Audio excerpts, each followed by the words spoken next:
భారత్కు పొరుగు దేశమైన నేపాల్లో ఆకస్మిక వరదలు భారీ విధ్వంసం సృష్టించాయి. టిబెట్ సరిహద్దు వెంబడి ఉన్న రసువా, ధాడింగ్, నువాకోట్ జిల్లాల గుండా ప్రయాణించే భోటే కోసి నదిలో వరద ఉప్పొంగింది. ఈ ప్రమాదంలో 100 మందికి పైగా భారతీయులతో సహా వందలాది మంది పర్యాటకులు గల్లంతయ్యారు. అలాగే అనేక గ్రామాలు, రహదారులు, జల విద్యుత్ ప్రాజెక్టులు ధ్వంసమయ్యాయి. వరదల్లో చిక్కుకుని దాదాపు 46 మంది ప్రాణాలు కోల్పోయారు. ఇక బాధితుల సహాయార్థం భారత రాయబార కార్యాలయం అత్యవసర హెల్ప్ లైన్ నంబర్లను అందుబాటులోకి తీసుకొచ్చింది. ఈ మేరకు నేపాల్ సైన్యం హెలికాప్టర్లతో సహాయక చర్యలను ముమ్మరం చేసింది. ఈ విపత్కర పరిస్థితుల్లో నేపాల్కు అండగా నిలుస్తామని భారత ప్రధాని మోదీ ప్రకటించారు. ఈ మేరకు నేపాల్ ప్రధాని బాలెన్ షాతో మోదీ ఫోన్లో మాట్లాడారు.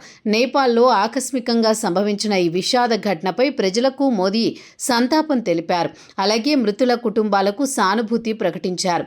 ఈ కష్టకాలంలో నేపాల్కు అవసరమైన మానవతా సాయం అందిస్తామని హామీ ఇచ్చారు. ఇందుకు సంబంధించిన విషయాలను మోదీ తన అధికారిక ఎక్స్ మాధ్యమ వేదికగా ప్రకటించారు. అలాగే నేపాల్ అధికారులతో భారతీయ బృందాలు సమన్వయం చేస్తున్నాయని ప్రధాని మోదీ వెల్లడించారు. ఇండియన్ ఎయిర్ ఫోర్స్ విమానాల ద్వారా తగిన సాయం అందించేందుకు భారత్ ఏర్పాట్లు చేస్తోందని అన్నారు. అత్యవసర చికిత్సకు అవసరమయ్యే మందులు, రేషన్, ఇతర సరుకులు అందించాలని నిర్ణయించినట్లు స్పష్టం చేశారు. మరోవైపు నేపాల్లో గల్లంతైన భారతీయులకు, వారి కుటుంబాలకు సాయం అందించేందుకు నేపాల్లోని భారతీయ రాయబార కార్యాలయం ప్రత్యేక ఎమర్జెన్సీ నెంబర్లు ప్రకటించింది.